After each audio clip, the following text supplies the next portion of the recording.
Want to do something slightly different this morning. It's going to be a little bit more didactic, so just bear with me. But recently, someone just asked me in passing, um, uh, to talk about Vipassana. They heard me use this word. They weren't sure what it meant or what it referred to.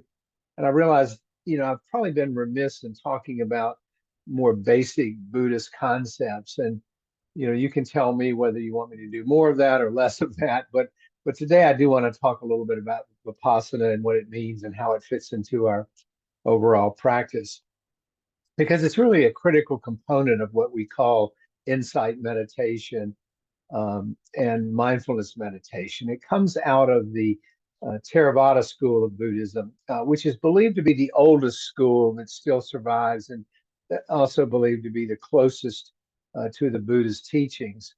And it was the tradition in which I was primarily taught and continue to follow, though not rigidly. It's just sort of the rough framework that I practice.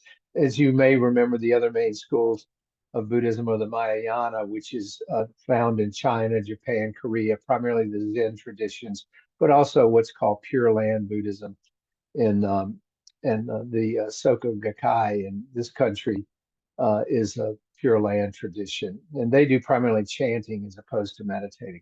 And then you've also got the Vajrayana, which is really an outgrowth of the Mahayana, and that's primarily Tibetan, and that combines Mahayana with, they sort of merged it with the ancient folk religion in Tibet called Bon, B-O-N. Um, and so that's why with Tibetan, you get a lot of deities and angels and devils and levels of heaven and all that, because that really is a vestige of the Bon tradition, which they merged with Buddhism.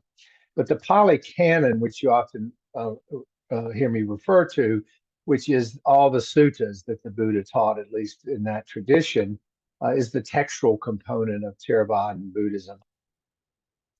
And it consists of volumes and thousands of pages of the Buddhist teachings, which were handed down for about 300 years as an oral tradition. They weren't even written down, they were just memorized by the monks and then passed down before being transcribed about 300 years after the Buddha's death. I think this is true, that there was not written language during the Buddha's time when Pali was the primary spoken language. It's now pretty much a dead language, except among Buddhist scholars. And the vast majority of the Pali Canon translation into English was done by a Bhikkhu Bodhi, which we sometimes refer to here. He's a well-known, still living American Theravadan monk who's a real scholar of the Pali Canon. But Theravada Buddhism is practiced still primarily in Sri Lanka, Burma, now known as Myanmar, Thailand, Laos, and Cambodia. And it's I don't see Anoka this morning, but it's the tradition in which she was raised in Sri Lanka, and she's always a good resource when I have questions about it, especially in our book group. But the word Vipassana, it's a Pali word, and it's composed of two parts: Va, Vi, which means clear, and Pasana means, translates to see. So to see clearly, to see things as they are, is really roughly how Vipassana translates. And it is often translated in the West as insight meditation, really referring to the result of seeing clearly, insight into the true nature of things, as we talk about here, seeing things as they are, not as we wish them to be. And although it's described as a separate technique in modern times, it really wasn't described that way in the Pali Canon, in the original Buddhist teachings. It was just the way, the kind of meditation that we believe the Buddha taught, at least based upon the Pali Canon. And mindfulness meditation, which has gotten to be a big deal in the West, especially a secularized version of it, it comes out of Vipassana, and the emphasis there is on a concentration and calming the mind. But at the heart of it, and this is what we do here, is this notion of moment to moment observation, which cultivates a clear a stable and non-judgmental awareness. That's why this tradition of Vipassana meditation is so critical to everything else we talk about, because it's foundational. It's the thing that is really allows us to see things clearly, to see things non-judgmentally, and so forth.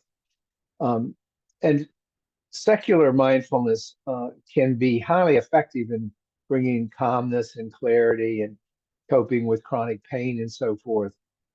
It sort of lacks the spiritual component, um, in my view. I mean, it's often taught in a secular context, so we don't talk as much about development of wisdom and compassion with just straight secular mindfulness. But beginning in about the 10th century CE and onward, the prevailing view in Theravada Buddhism in the East was that gaining insight was too difficult because of the teachings were sort of getting lost. And monks began focusing instead on moral behavior and studying the ancient scriptures. And meditation faded into the background. But then it really got revived, Vipassana sitting meditation in Burma, now Myanmar, and around the end of the 19th century, the late 1800s. And you may have heard this name, but a key role there was a Burmese monk named Ladai Sayadaw, who did his own textual study and based upon his own meditation practice, emphasized that meditation was still an important way to reduce suffering. He taught that Vipassana was a path to spiritual liberation, accessible to everyone, regardless of background or religious beliefs. And remember, and it also, there was a resurgence around that time in India, a guy, I think his name was Becker, where he was really making Buddhist meditation available to the so-called untouchables, who before had not been really included and were really in the lowest caste within the Hindu system. So it was a real leveling of that.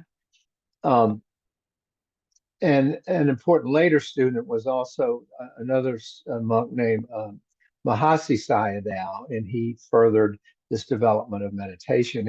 And around that time, this is the early 20th century, with the help of the Burmese government, which then wasn't a military dictatorship, they opened meditation centers for lay people and for the general public to learn Vipassana, to learn meditation.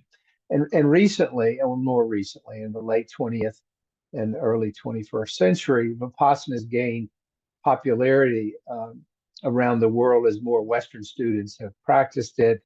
Uh, my teacher, some of you may know her name, Leela Kate Wheeler, who's up in Somerset, Mass. She was actually a Buddhist a nun in Myanmar for many years before disrobing. When the coup happened, the military coup, she left. It was just not safe to be there, so she disrobed and came back to teach in the United States. But she has amazing stories to tell about her life as a nun living in Myanmar for about 8 years. But some of you know the early proponents of insight that brought it here and really sort of created the Western insight tradition. Jack Kornfield, Sharon Salzberg, Joseph Goldstein. They brought it here in the 70s after they'd been exposed to it and while they were in the Peace Corps, primarily in Thailand. So I would say many Western convert Buddhists, not cradle Buddhists, not Asians who moved here, but many of us have practiced in the Theravada tradition, at least loosely speaking. And part of what I like about it, in addition to the meditation practice, is the emphasis on morality and living a virtuous life, for which the meditation is the foundation. It's the way we see clearly morality, we see our ethics, and it's thought that it would first develop concentration by focusing on the breath, which is how we practice this Vipassana. And then we use that to investigate consciousness, the body, moral dilemmas, whatever other things come up for us, which is why we call it insight meditation. And part of what we're doing there is cultivating awareness of impermanence, the selfless nature of reality, all the things we talk about here every week. So that emphasis on ethics and morality, I think, is critical to this path. And the nice thing I think about Vipassana, it's not tied to a specific religious or cultural background. I mean, anyone can do it, whether you have another faith tradition, whether you do it secularly.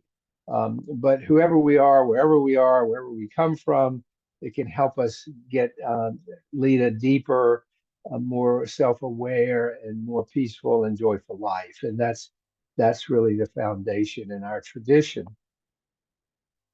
Um, and at its core, it's really part of the Buddhist path of morality, concentration, and wisdom. Those would be the sort of three-legged stool that Vipassana promotes. To develop the morality, we follow the five precepts, the lay precepts: abstain from killing, stealing, sexual misconduct, unskillful speech, and the use of intoxicants. So that's the sort of beginning moral foundation for us lay practitioners. And the intention there with this moral code is that we lead an ethical life, which creates the conditions for further deepening our concentration and our self awareness. The notion being that if I'm living immorally, I'm expending so much energy justifying that, rationalizing that I don't really have time to sort of deepen my practice and my self-awareness. So the goal of deepening concentration and developing it is to develop that inner stillness and tranquility where stuff can arise that we can then work with. We see all the parts of ourselves, all the parts of ourselves we don't particularly like. We welcome it all. We practice acceptance. We practice letting go. Again, all the things that we talk about here every week. Um, and and we are always examining the nature of reality, always seeing things as they are, not as we want them to be. I mean, that's again why we call it insight meditation. Uh, excuse me. With increased attention and stillness, we see things like impermanence of all physical and mental phenomenon. We learn to accept the impermanence of all things. We learn to let go of holding on to things which are impermanent. But it really requires this daily, or ideally daily, practice of sustained and focused effort, moment to moment experience. By nature, I need not tell you, our consciousness is easily distracted. Our minds are prone to wandering. We get caught up in our emotions and our thoughts and our stories. We become stars of our own movie. But the meditation practice begins to train the mind. I often use the metaphor of the paper training the new puppy. He wanders off, bringing back to the paper, wanders off, bringing back. We just keep coming back to the breath concentration again and again to begin to focus the mind and to create an environment, a mental environment, if you will, for greater self-awareness. So it's the concentration that ensures, that there's a powerful, quiet, and refined way to see things as they are, and not as we wish them to be. So that's a little bit of perspective on Vipassana and how it fits into our overall practice and the origins of it. So I appreciate your indulgence this morning while I did a little bit of a more didactic thing. So let me stop there and see if you have thoughts or further questions.